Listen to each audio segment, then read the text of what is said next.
I am looking for a fair process, a process where I can defend my integrity and clear my name. And all I'm asking for is fairness and that I be heard in this process. Ashley, what has this been like for you the past couple of weeks? I know you've had death threats and all kinds of things coming your way. How does that feel?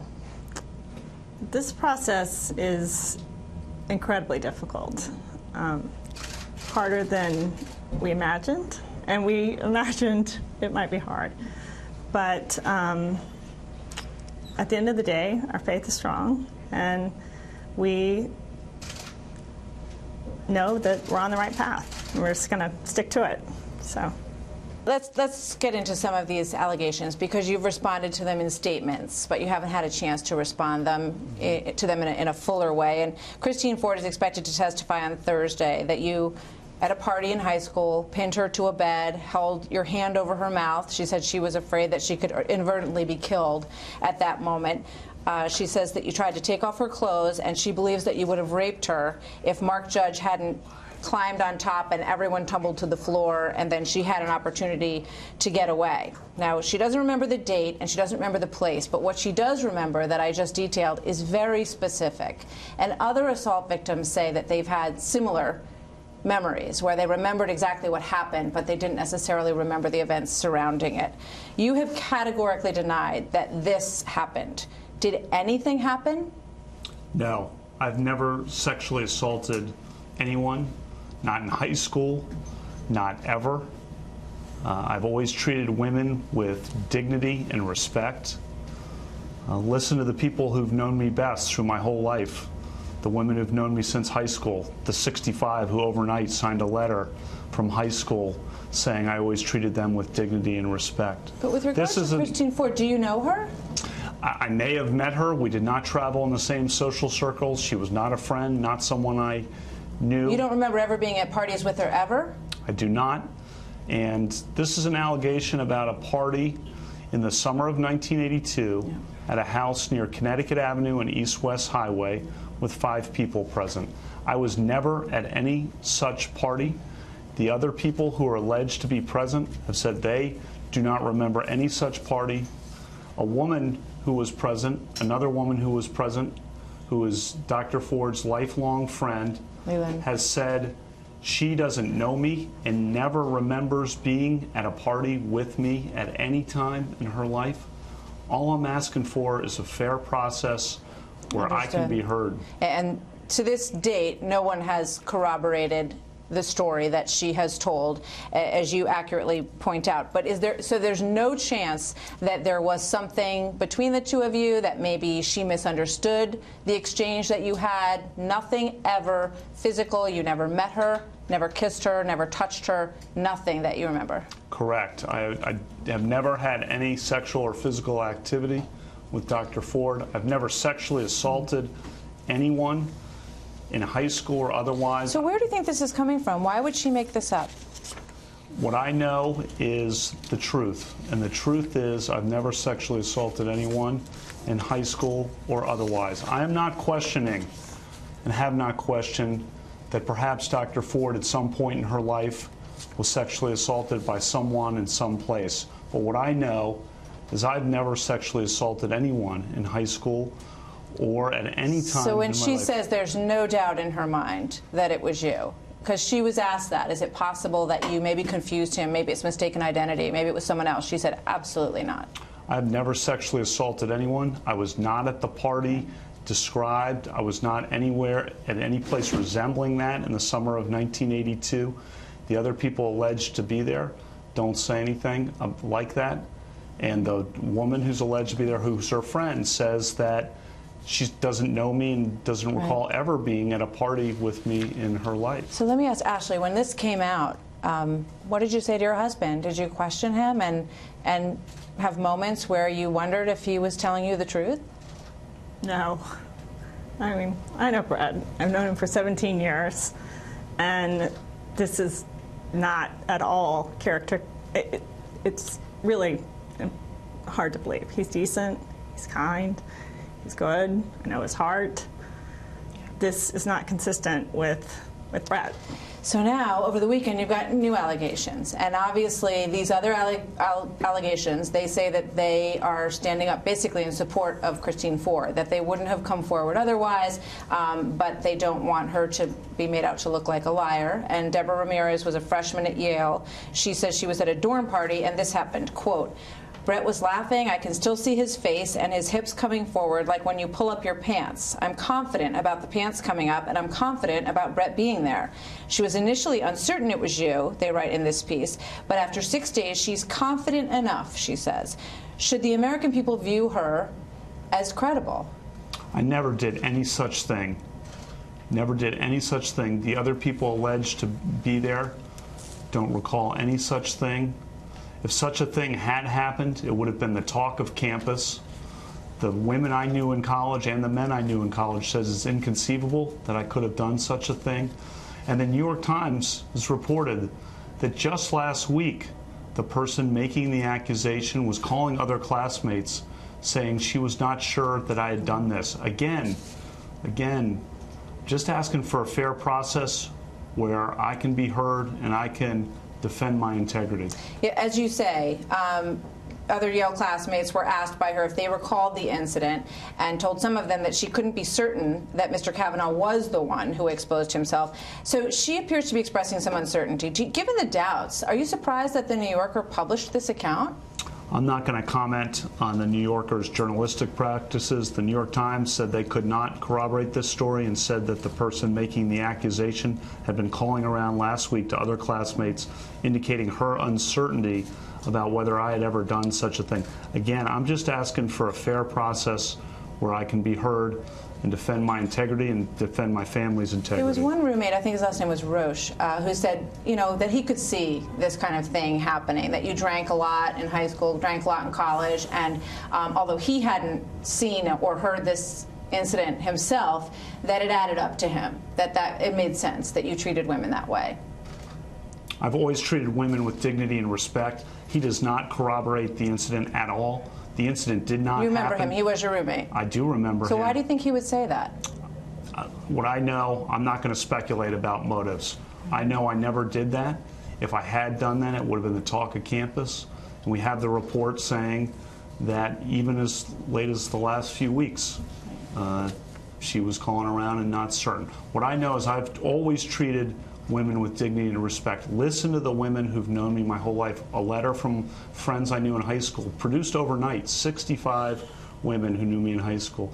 Women I knew in college who said how much I supported their women athletics, their letter and their goals. When I worked in the Bush White House, 84 women signed a letter saying that in the pressurized environment of the West Wing, I always treated them with equality and promoted women's advancement. We've heard from them. We've spoken to a couple of those women on our show who signed that original letter, who stuck up for you unequivocally. That is absolutely true.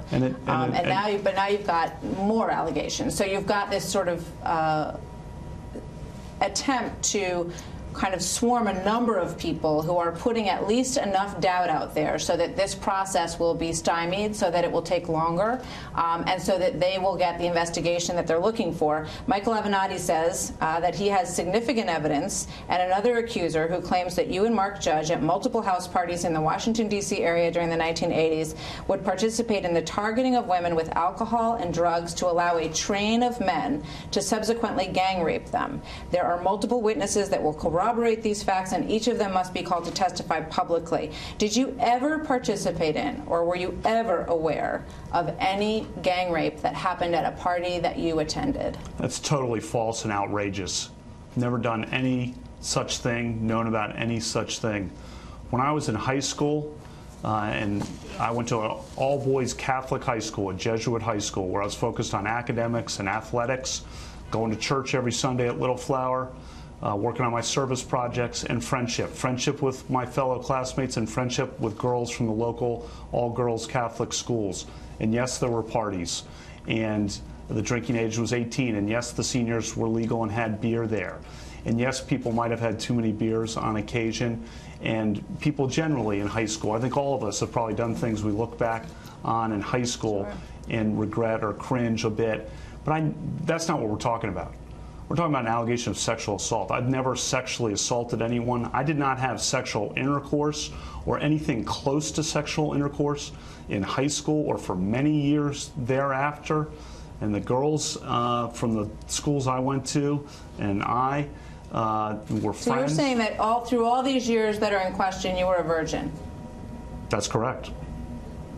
Never had sexual intercourse with anyone in high school? Correct. And through what years in college, since we're probing into your personal life here? Many years after. I'll leave it at that. Many years after.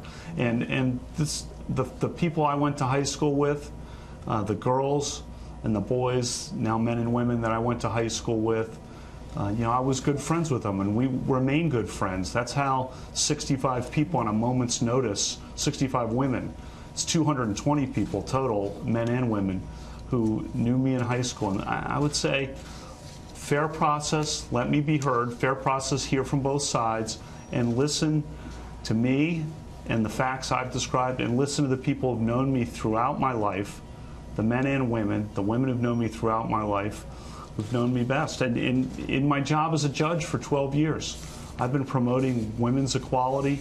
There was a problem with women law clerks getting hired at the Supreme Court. I am the leading federal judge in the country, the leader in the entire country of promoting women law clerks to get Supreme Court clerkships. For the last 7 years, I've been coaching girls basketball. Ask the moms. So what do you think is happening? What's happening? I don't know, but I want a fair process where I can defend my integrity, and I know I'm telling the truth.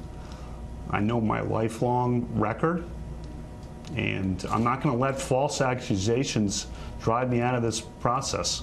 I have faith in God, and I have faith in the fairness of the American people. America is about fairness and hearing from both sides, and I didn't do this or anything resembling this. This is wrong. So you are going to be pressed on something that you just said about people do things in high school, and you were all drinking. Were there times when perhaps you drank so much? Was there ever a time that you drank so much that you couldn't remember what happened the night before? No, that never happened. You never said to anyone, I don't remember anything about last night? No, that did not happen. Did you ever have any sense that any kind of the description of the behavior that I just described with these, women being taken into rooms and raped or having sex with a number of men, consensual or otherwise, that was going on at the parties that you were at? I never saw any such thing. Any such thing. I certainly never participated in any such thing, but I never saw or heard of any such thing. And I was focused on trying to be #1 in my class and being captain of the varsity basketball team and doing my service projects, going to church. The vast majority of time I spent in high school was studying or focused on sports and being a good friend to the boys and the girls that I was friends with. We have these great lifelong friendships that are fantastic, and supporting each other through the ups and downs of life. And they're an awesome group of people. Today, as the controversy surrounding Supreme Court nominee Brett Kavanaugh reaches an all-time high, the judge got a call from the president himself. He is about to describe that phone call and what this whole thing has been like for his family, his children, and his wife. So, Ashley, when you hear women say, that they repress the memory, that they've been struggling with their whole life, they never wanted to say anything, they were embarrassed to even tell their parents or their friends what had happened. But years later, in this situation, Christine Ford says, I felt that I wanted to submit what I knew about Brett Kavanaugh into his file because I did hear that he was up for this very important position, and I wanted to make sure that my story was in there. I didn't want to come forward, but I wanted to make sure that they had that information because she felt it was really important that they know. I don't understand it. I know Brett. I know who he is. But do you sympathize with the idea that some women would suppress a memory or wouldn't want to share it or would not be able to talk about it until many years later? I don't know what happened to her, and I don't even want to go there. I feel badly for her family. I feel badly for her. through this process. This process is not right. Do you believe there should be an FBI investigation into these allegations, and that a pause should happen and, you know, sort it all out? If there's nothing to worry about and nothing to hide, why not have that process? Ashley, and then I'll ask you that, Brett. I mean, I've said all along, and Ashley too, I want to be heard. I was first interviewed last Monday, the day after the allegation appeared, by the committee staff under penalty of felony. And I denied this categorically and unequivocally, and I said twice during that, I said, I want a hearing tomorrow, last Tuesday, a week ago. I want an opportunity, a fair process. America's about fairness. I want a fair process where I can defend my integrity and clear my name as quickly as I can in whatever forum the Senate deems appropriate. When you hear senators who are on the committee, Senator Mazie Hirono, and then you hear from others, you know, the New York Senator Gillibrand, she says, I believe this woman. I believe all of them. They're credible, and we all have to believe them. When you hear United States senators who are making judgments, final judgments, what does that make you think about the presumption of innocence in this country? In America, we have fairness. We hear from both sides. I've spent my life in the judiciary, our judicial system. And part of the judicial system, as I've said during my hearing, was process protects you. That's what judges believe. That's what our system is built on, the rule of law, about fair process. Do you feel unprotected by the process? Fair process means hearing from both sides. And I think the process, I want to have an opportunity to defend my integrity and clear my name and have a fair process.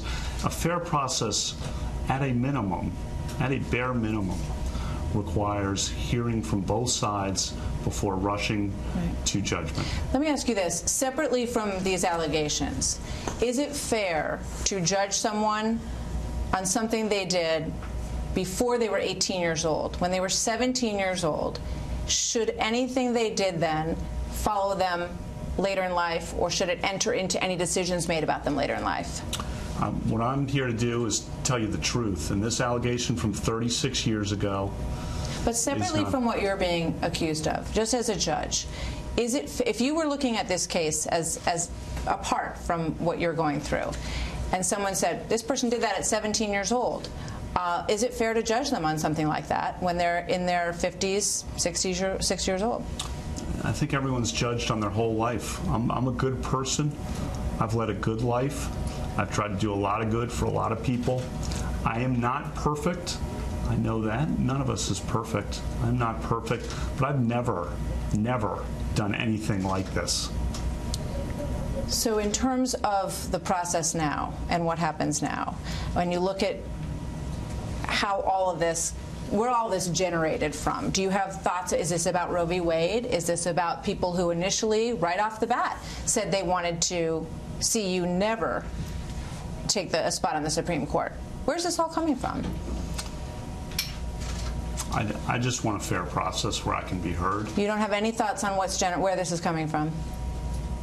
I just want a fair process where I can be heard, defend my integrity, defend the integrity of my family. I'm